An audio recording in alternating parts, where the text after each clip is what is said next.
Hey, it is the radio guy, Mike Prince. Welcome to the Sunday night edition of the Mike Prince Show. Of course, our mission is to come to you each and every day right here at the Open Mic Broadcast Network. And Sunday nights we come with a live pizzazz. Our guest for tonight will be the newly appointed, hired athletic director of the Prairie A&M University Panthers, Dr. Donald Reed. We'll discuss his first week in position and how things were going. Then we'll go out to the East Coast and we'll catch up with broadcaster / show host Mark Gray. A whole lot to talk about, as always. Things going crazy. The MLB got its start. Not a bad look. Not a bad look, I must admit. And things are picking up as far as the NFL making some final decisions. And so much to move on and talk about. But you know, our heartbeat is high school and college. And trust me, there is plenty to discuss on today. So without any further delay, we'll jump right into today's episode. Hope you guys are doing well on a Sunday. I'm doing okay. Doing okay. As they say, if you were doing bad, would people really, really be bothered? Some would, some wouldn't. But for the most part, everything is fine. We are still up in the air about what will and won't happen as far as collegiate and even high school activities, at least for the state of Texas. The UIL broke out with a staggered schedule for classes 1A through 4A to start August 24th, and 5 and 6A class will start September 24th weekend. And the theory behind that is that, of course, your 5A and 6A schools are a bit larger. They're in larger metropolis, and there have been a lot of activity as far as the COVID is concerned. And they will try to accommodate that. Most of your 4A and below school districts are in smaller communities, less reports of the virus, so they're going to say full steam ahead. Be very interesting to see how that works out. Meanwhile, Governor Abbott is scheduled to make another address to the state. Who knows what mandate will be behind that? So eyes, toes, legs, and everything that you can cross is crossed right now. Meanwhile, in the world of collegiate play, not sure if you guys follow me on Twitter. The Twitter, Facebook, and Instagram handles are at The Mike Prince Show. But we ran across an article that, as myself, found it somewhat hard to believe, and obviously many of you who follow me and pass this tweet find it just as challenging. Louisiana Tech athletic director, Mr. Tony McClellan, as far as I know, no relation to Dr. Charles McClellan of the Southwestern Athletic Conference. But he let it be known that because the Southwestern Athletic Conference has pushed their fall events to the spring, that they are going to reach out to Prairie View and insist that they pay a $500,000 cancellation fee. Now, this could be just all talk, but you did see it. And you're under the attack, as it appears, to come after Prairie View A&M University. When I know they're right down the street, they being Louisiana Tech, from one of our sister schools, that of Grambling State University. But if this holds true, and Mr. Tony McClellan follows through with his, I'm going to take it as a threat right now. I would be the first one to lead the charge that no Southwestern Athletic Conference partner would ever suit up to play Louisiana Tech in anything, not even tiddlywinks. To me, it's absolutely disrespectful. It is really showing the rest of the world what you think about, and I'm going to make it personal, what you think about me and what you think about the institution and what you think about just overall morals and respect. I found that very, very hard to swallow. Some of you did the same. Then some of you said that they have every right to pursue this. And some are saying that, it's an overreaction with the pandemic that's come across the United States. We won't talk about the rest of the world, but the United States. And you're hearing things that not that many people have died, and it's not as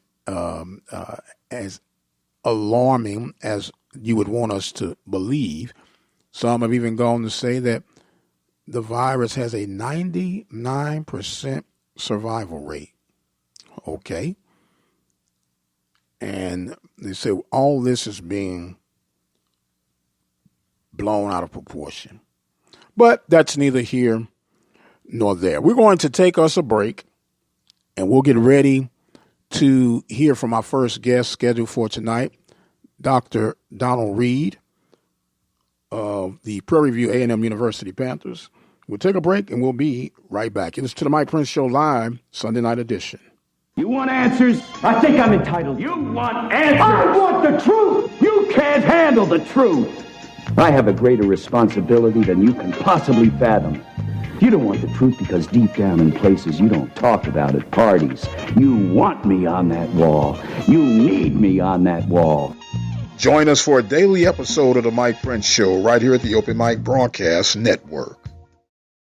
I present to you 3 of the fiercest subjects ever assembled in the cage of doom. First, the brain-wrenching behemoth, Algebra 2, weighing in at a mind-boggling 800 pounds. Foreign languages! The multilingual international sensation capable of tossing you clear across the Atlantic. And finally, biology. More ferocious than formaldehyde, she'll dissect you 1 chromosome at a time.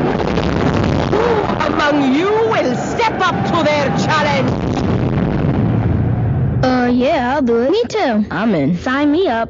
Take on the tough classes now. You need them to prepare for college. Find out which classes you need at knowhowtogo.org. Brought to you by the American Council on Education, Lumina Foundation for Education, and the Ad Council.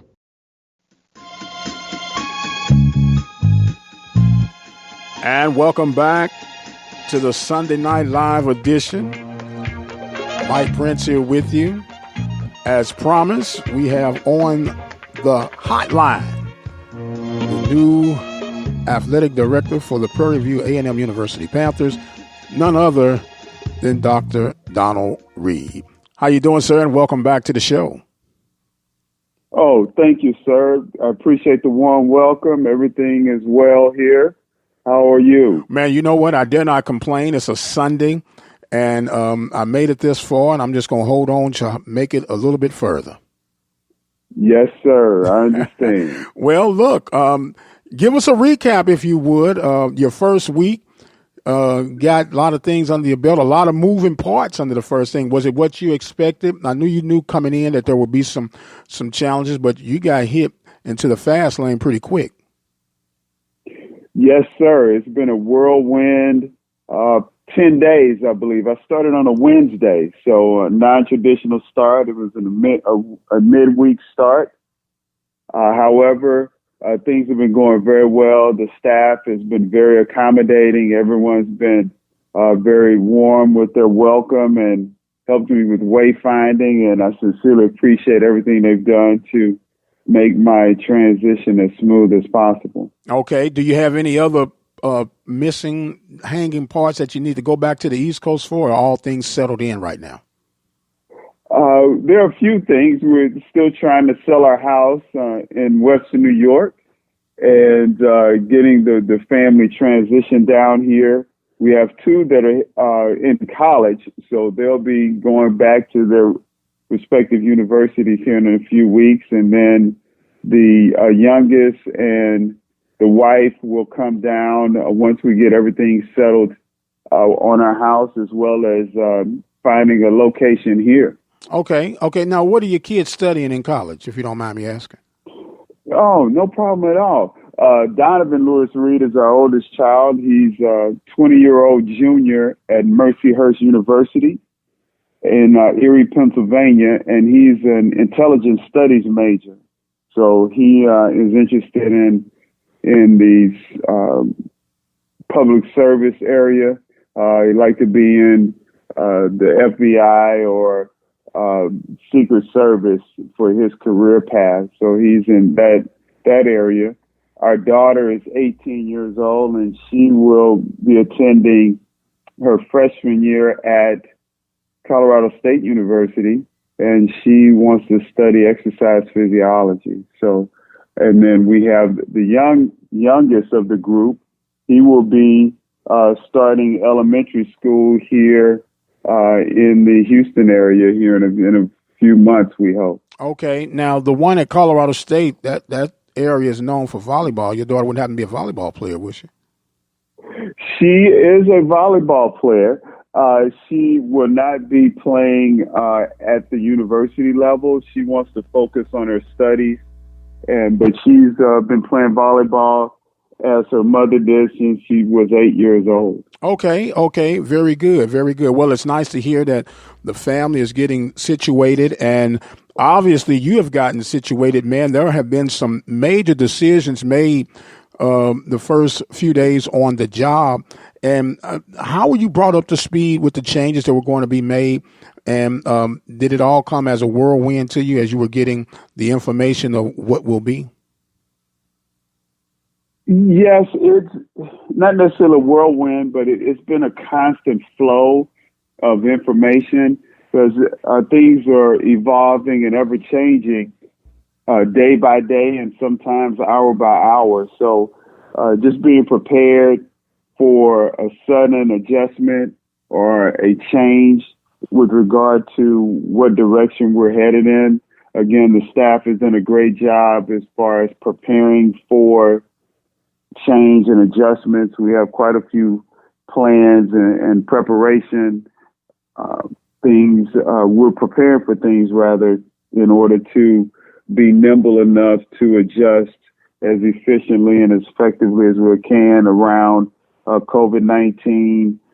We've had some conversations with our peers as well as folks within the conference on the change from being a fall sports season here in the fall of 2020 and moving fall sports to spring. That will be definitely an arduous task for us all. However, we're very optimistic that if we're able to do so, if we can get our handle on the coronavirus and being able to test and participate safely, we will definitely engage in activities, athletics activities in the spring. Okay, I know that some of the big concern for PV Nation is, I don't know if you had a chance to talk with Granger, athletic director from Texas Southern. I have. Okay, how will you guys, or had you gone into detail about the used to be at this point Labor Day Classic, and how would you go about trying to work that particular event out? Well, we're going to definitely work with the conference to build our football schedule in the spring term. We're still getting information in virtually real time as to the way of which we will embark upon having football and what would be considered the the spring season, and details are forthcoming. We'll be meeting, of course, with the SWAC commissioner as well as my peers in the conference to determine what the best course of action will be.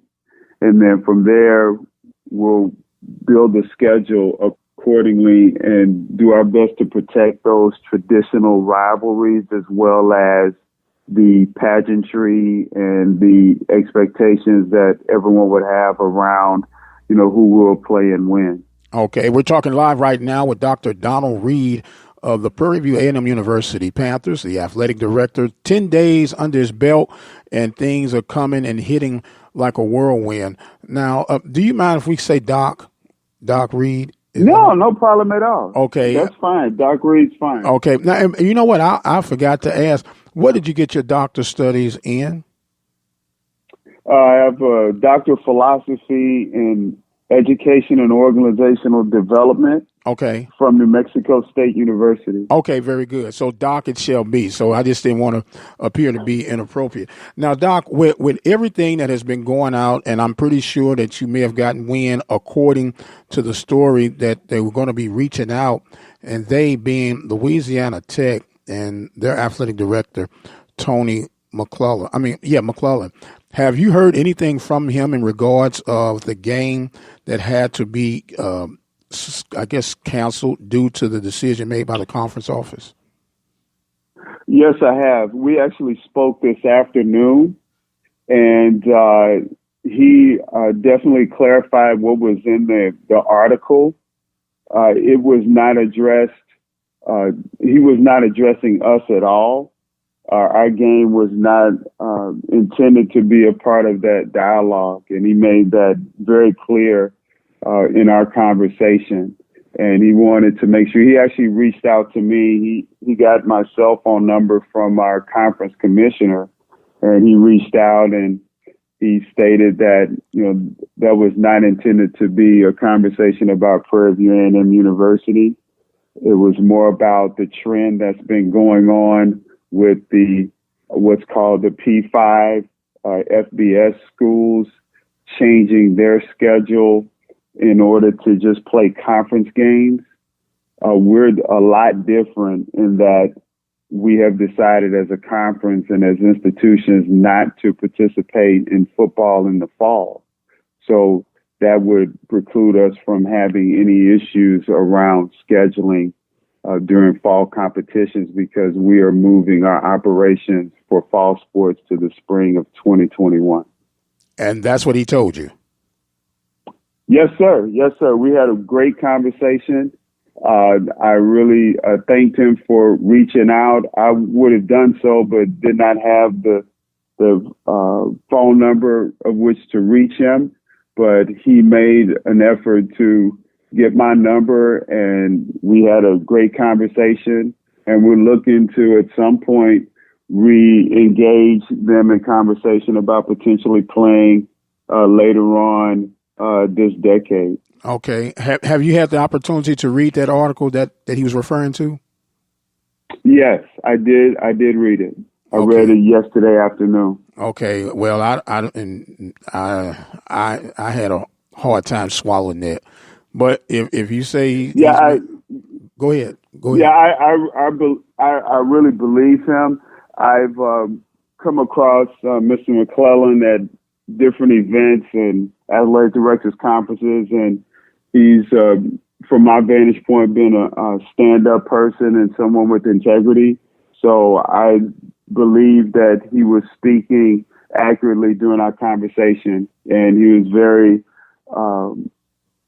forthright and forthcoming and very proactive in reaching out to me and discussing it.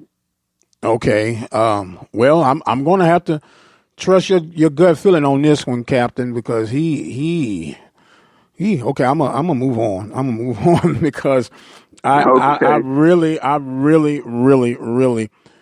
thought that was disingenuous. Even though he reached out, but what I read and comprehended from the article, because he specifically said that he was going to reach out to us, and when I say us, of course, I'm talking about Prairie View, in regards of paying the $500,000 cancellation fee, and One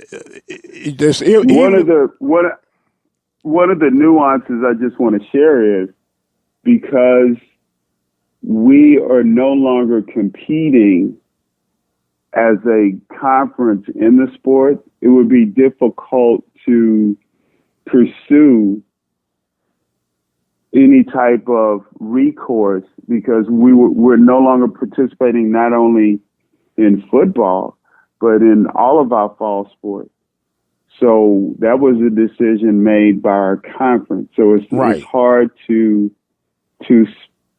specifically pick out different things in those contracts, and that's the part that is different, and it speaks to more so what has happened and are being discussed because nothing's really happened yet with regard to teams that have game guarantees that are now shifting away from those non-conference competitions and now only playing conference games. So now those individuals that are pursuing games or needing games because they will be participating in the fall have lost out on the opportunity to play. Okay. Now they did replace it. Yes. And I don't know who the competition will be. However, it would probably not match what they would expect to match. And what typically happens, and I think the article, based on my recollection, was speaking to what is again called the Power 5 schools now shortening their schedule and just going to play conference games. So that means those institutions have now lost competition opportunities. Right. That were scheduled to play those teams. So some institutions are deciding to pursue alternatives or have conversations with those individuals that were impacted. Our situation is completely different in that our conference is not playing at all or competing at all in the fall semester. So it's not applicable. It's not applicable to what was, in essence, the context of the article. Okay. Well, you would think that him being in the athletic director's position, he would have known and understood that before he made that comment. But we won't beat a dead horse. You say he's made the air clear. You trust him. And so I am to assume that we will compete with Louisiana Tech in other events in the future. Yeah, we would definitely be open to it. With football, games are scheduled 5, 6, 7 years in advance, especially the non-conference season. Right. So we would be looking at the earliest probably 2025 or 2026. Okay, no problem with that. Once again, we're talking with Athletic Director Dr. Donald Reed of the Prairie View A&M University Panthers. And with that all being said, Doc, how then do you go about with your strategic planning for future non-conference games when it comes to Prairie View? I've already begun those dialogues, especially in the sport of football. Football schedules several years in advance.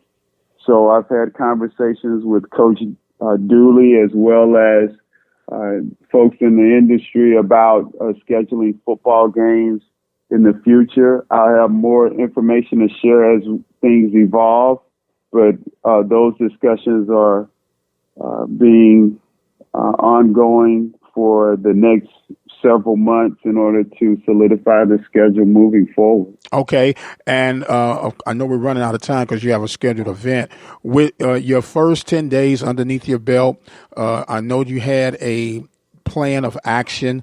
And according to the plan of action that you had on paper, how close is it to the reality that you've discovered within these last 10 days of moving forward with your plans? And what do you see you have to add or even subtract?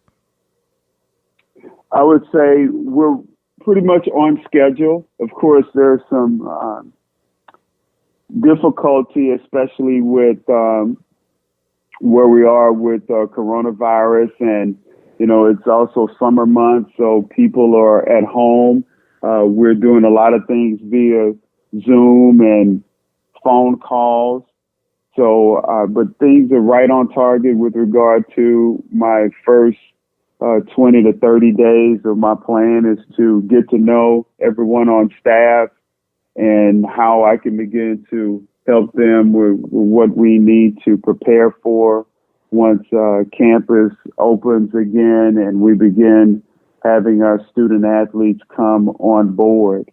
We've talked quite a bit about how we're going to onboard the students through preparing them for their academics, as well as preparing them for, in essence, a training season where they can get back into mental, physical, and emotional health and wellness, as well as prepare for spring competition, so which is somewhat unique, especially for the sports that typically compete in the fall.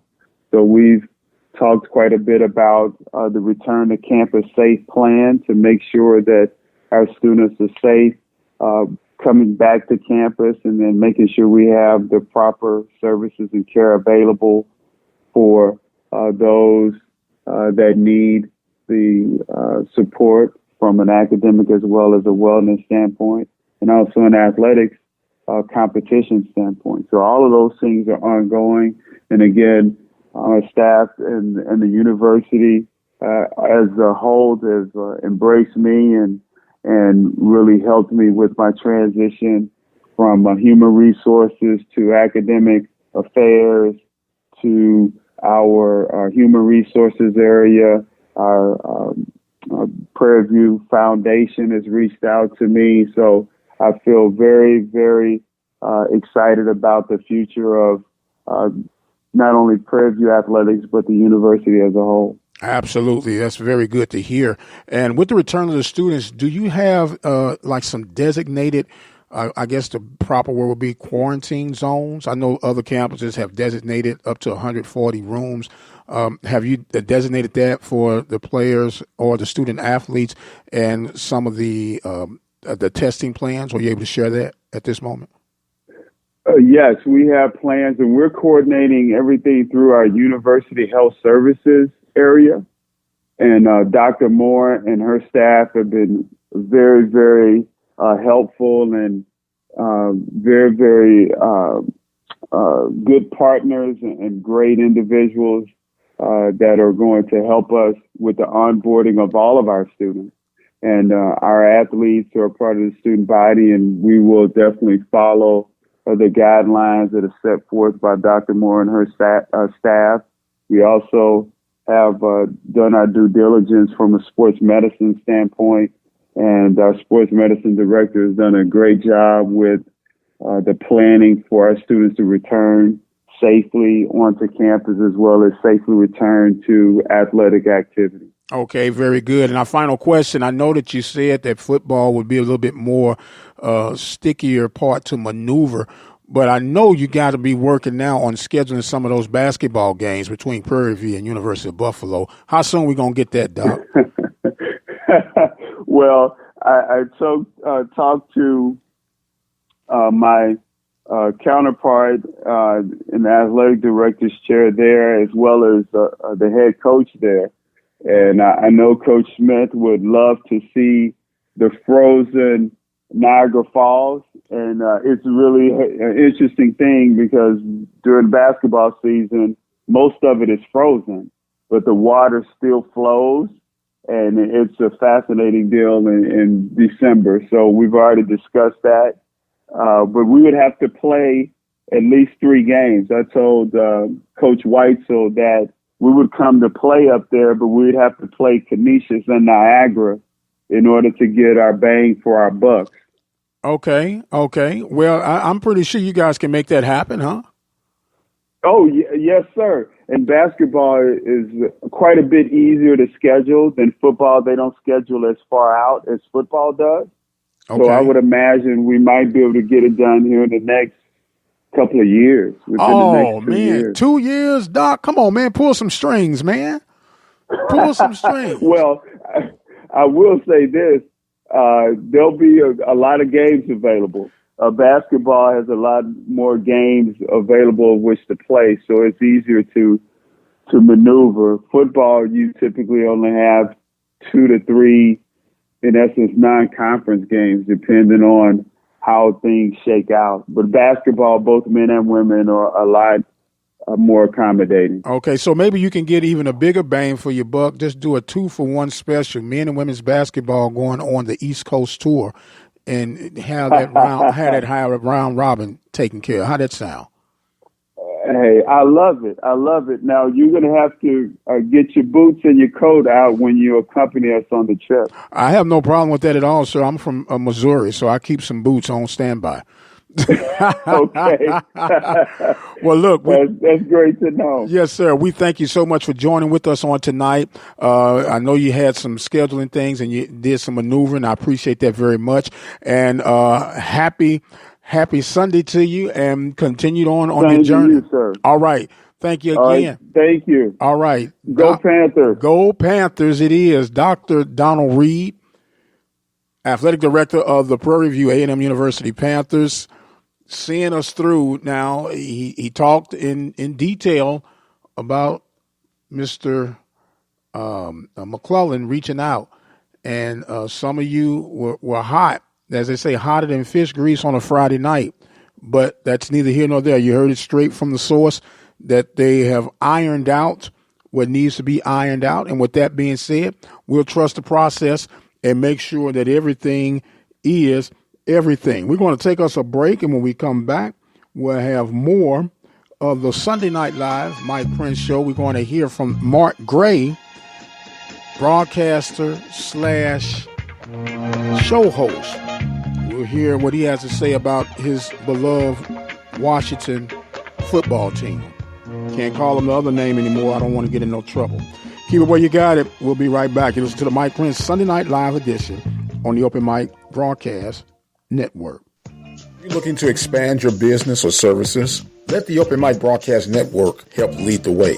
With our customized campaigns, we are definitely able to reach your target audience. For more information, dial 832-213-8824. The Open Mic Broadcast Network, serving the community through faith and athletics. The voice of student athletics. Be the one with courage to fight child abuse. All Texans must find the courage to fight child abuse. Learn the signs and symptoms and report suspected abuse to appropriate authorities. Learn and know these warning signs. A child who undergoes changes in behavior, appetite, or routine. Watch for unexplained injuries, a change in academic performance, or loss of interest by a child in regular activities. Trust your instincts. If you suspect something, do something. If you believe a child is in an abusive situation, please call the Texas Abuse Hotline at 1-800-252-5400. Be the one with courage. To find your local Children's Advocacy Center, visit onewithcourage.org. On behalf of children, thank you. Thank you. Thank you.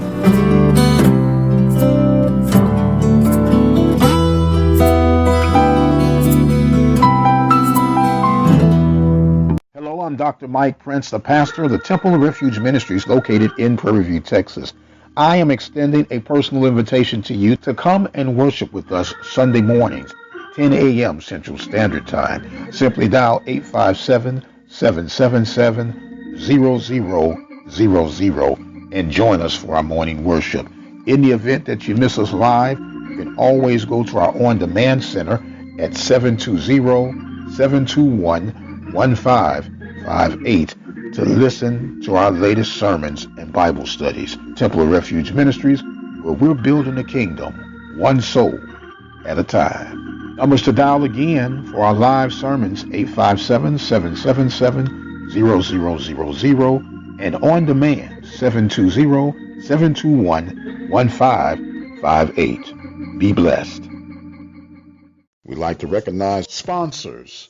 Attorney Lee Van Richardson, located at 1047 Austin Street in Hempstead, Texas. Their phone number is 979-826-8008.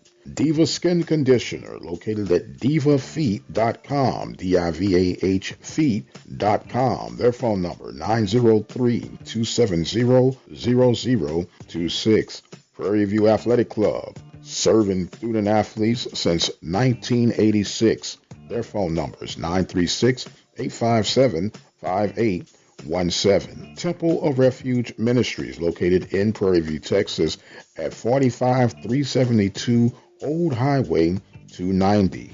Brazos Valley Schools Credit Union, several locations to serve you. Katy, Rosenberg, Brenham, Bryan, College Station, and Waller, Texas. Their phone numbers, toll free, 855-391-2149. If you or your business would like to be a part of the sponsorship team here at the Open Mic Broadcast Network, contact us at 832-213-8824. And welcome back to the Sunday Night Live. Mike Prince here with you. We're rolling right along. Our last segment, we had Athletic Director Dr. Donald Reed. We're now headed to the East Coast, where we have probably one of the hardest working men in broadcast business. He wears multiple hats. We'll let him explain all that in just a moment. We present to some and introduce to others none other than Mark Gray. How you doing, brother? What's up with you, my friend? It's been a minute. Yeah, it's been a minute. Old Sam said it's been a long time coming, and a change has come, especially in the land of Washington, D.C. We'll talk about that in just a moment, but bring us up to speed, man, of what you've been up to. Well, we're getting ready to, I went back to my roots even prior to the pandemic. Back in the day, our folks in Atlanta remember that I was a writer before I became a talk show host. And basically, to make a long story short, we are certainly revisiting the world of talk right now on HSRN. We got a soon to yet be named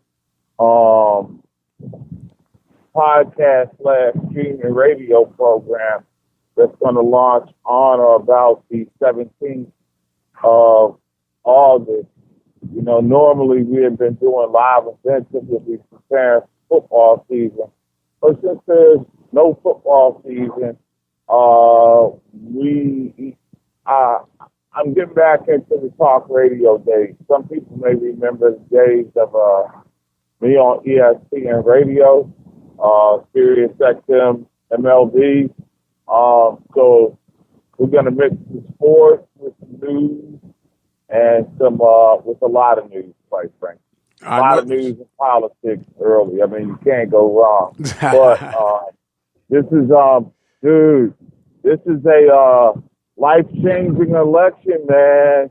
This election goes to the right, if you will.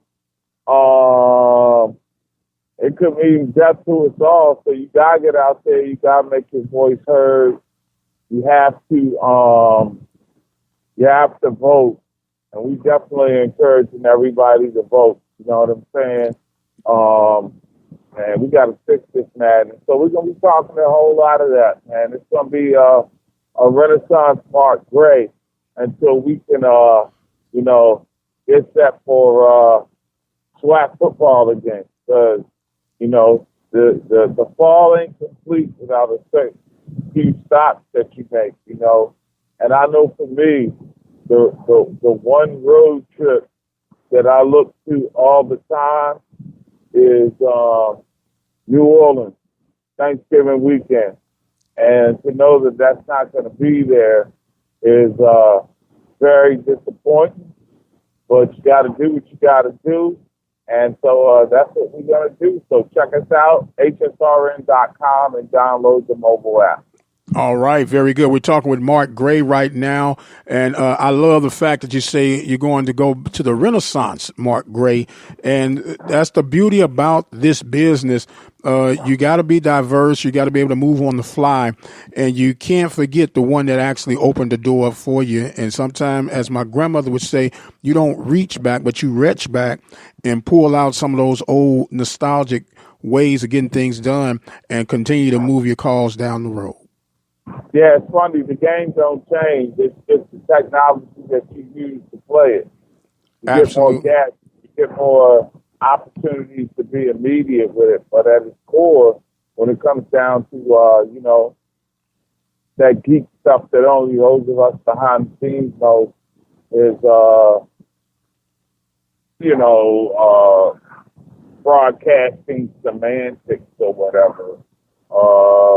And at the end of the day, it's still about connecting with people, enlightening people, and hopefully schooling people on the importance of making their voice heard no matter what it is. Because we're in times where, if this election goes wrong, dude, then the ability to have this type of forum, to have free, open exchange without being ruled by the government, that's going to change. And for those of us who are used to speaking our mind a little bit, life becomes even harder to make a living. You know what I mean? Yes, sir. Are you telling me I need to start reaching to some nostalgic days of spinning records? Well, I'm just saying, depending on what your views are, they could be drastically inhibited, man. It's kind of crazy the way that some people would have you to sanction in or scale back your thoughts, but I would have to say for the next 100 days leading up to the election, if you've got a black voice, you need to speak up with it. Absolutely. And I'm fixing to speak up, bro. Oh, yes, sir. Well, I've been speaking up, and it's ironic that you would bring that up, Mark, is it's nothing wrong with being open and vocal with how you feel about things. But we talk about it, and we've been hearing about it, and I'm going to bring it up or finish it up since you brought it up. Black lives do matter. But last I checked, black media was part of that Black Lives.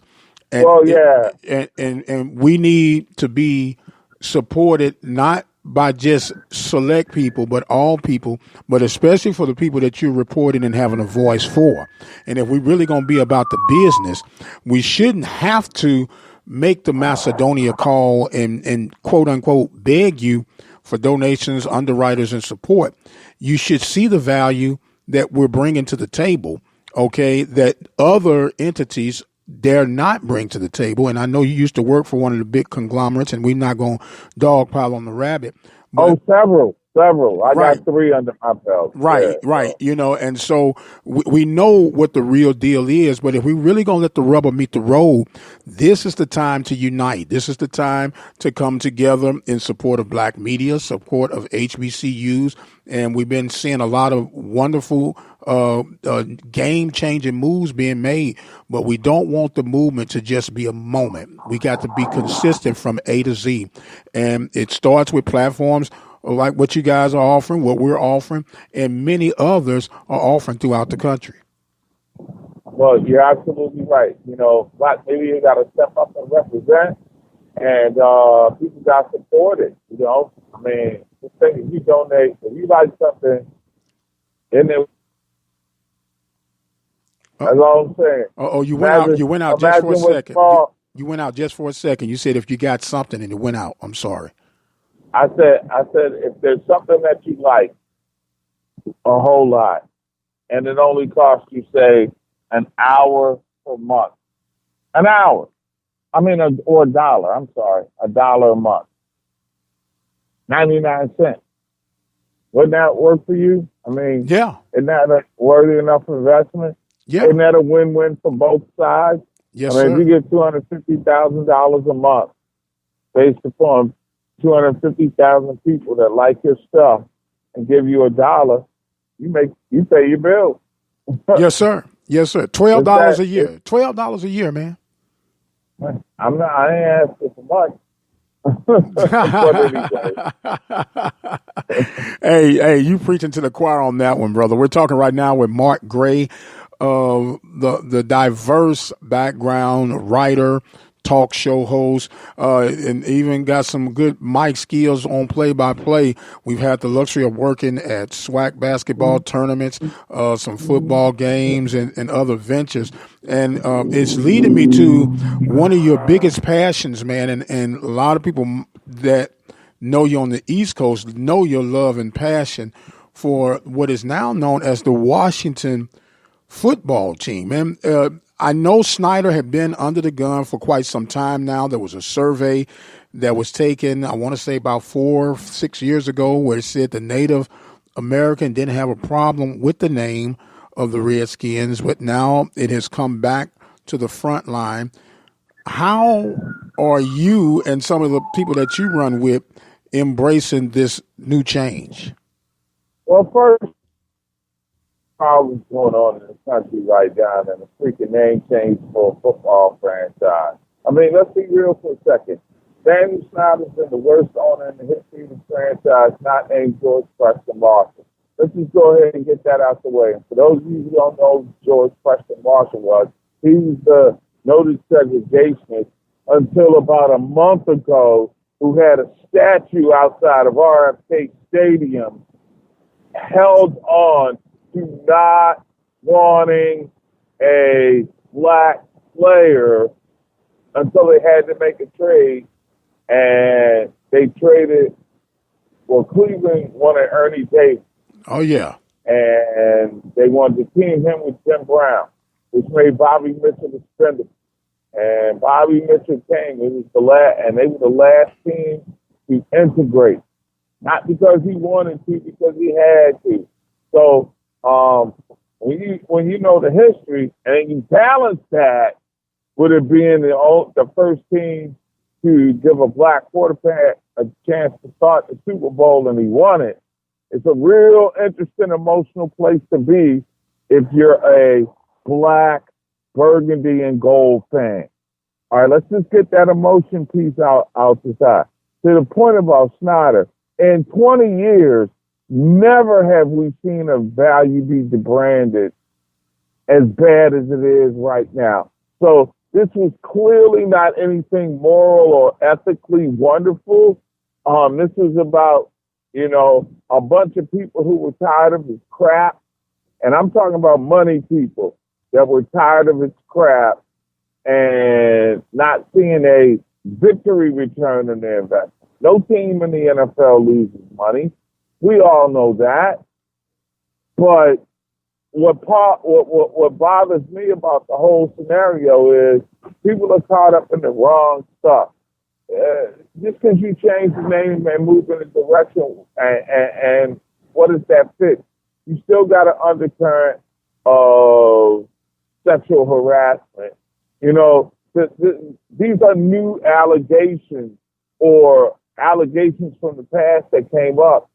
I forgot what year it was, Mike, but the franchise had a calendar shoot somewhere between, I want to say, 2010 and now. It was early in the days of Bruce Allen, and these old geezers were going down there and smacking the swimsuit girls. Well, the girls who were doing the swimsuits were Redskins cheerleaders at the time, pardon the political incorrectness of it.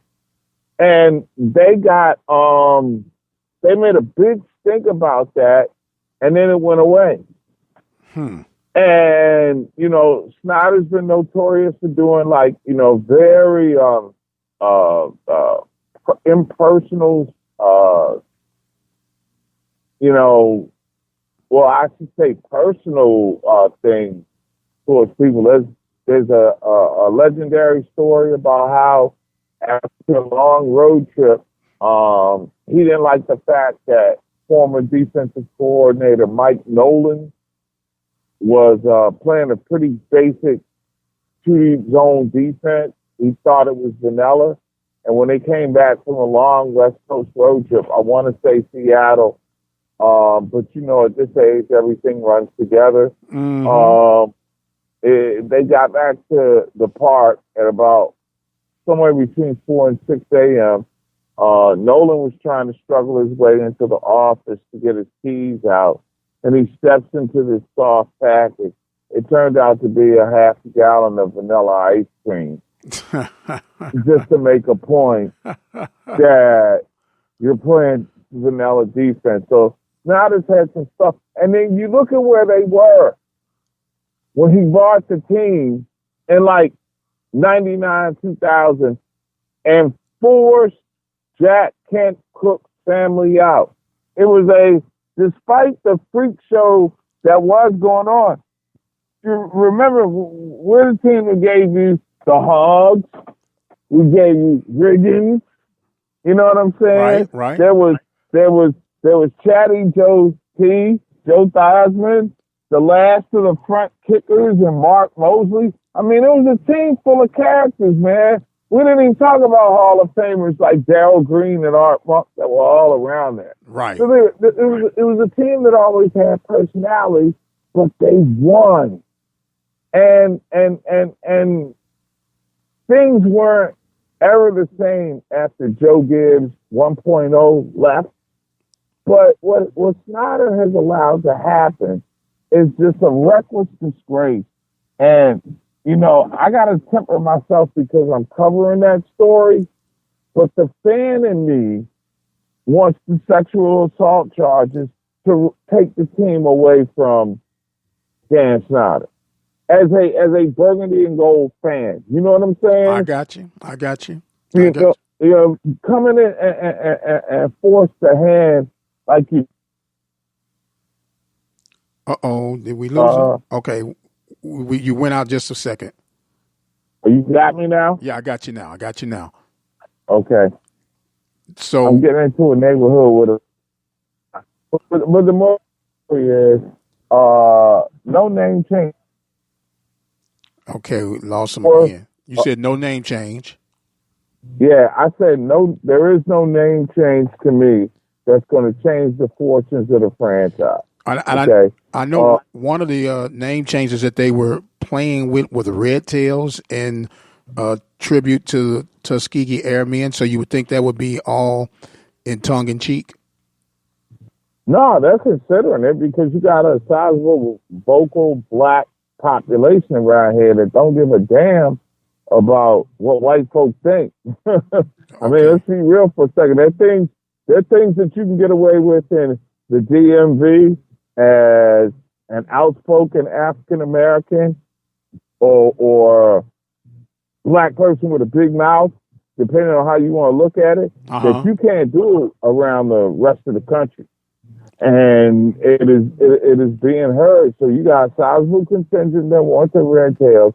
Then you have a bunch of young people and I guess Native Americans who want the Red Wolves. Now, look, with all due respect, having hosted a talk show here on CBS radio affiliate and having had numerous Native Americans. See, you got to understand, I was balancing the black press versus the mainstream for about 7 years here.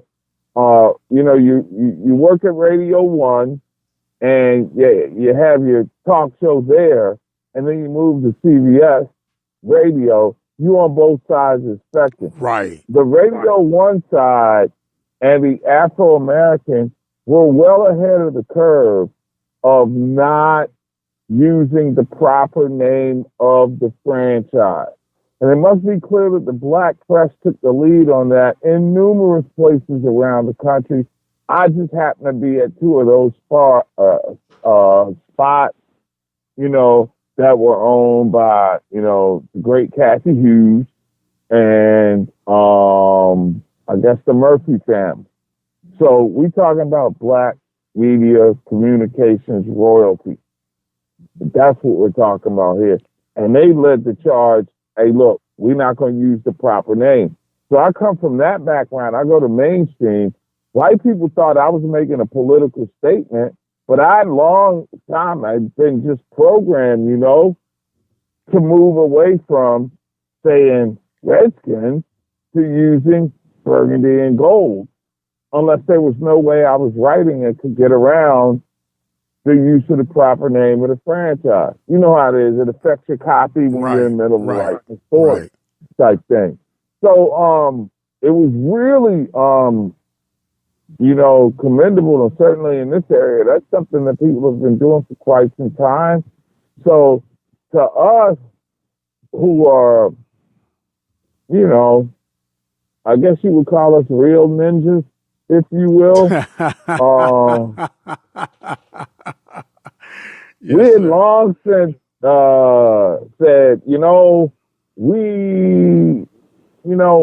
we love our team, and I got tons of gear. I still got the logo, which I don't think is disrespectful, but I've had enough Native Americans, some of whom who even took it personal that I would not use the term Redskin.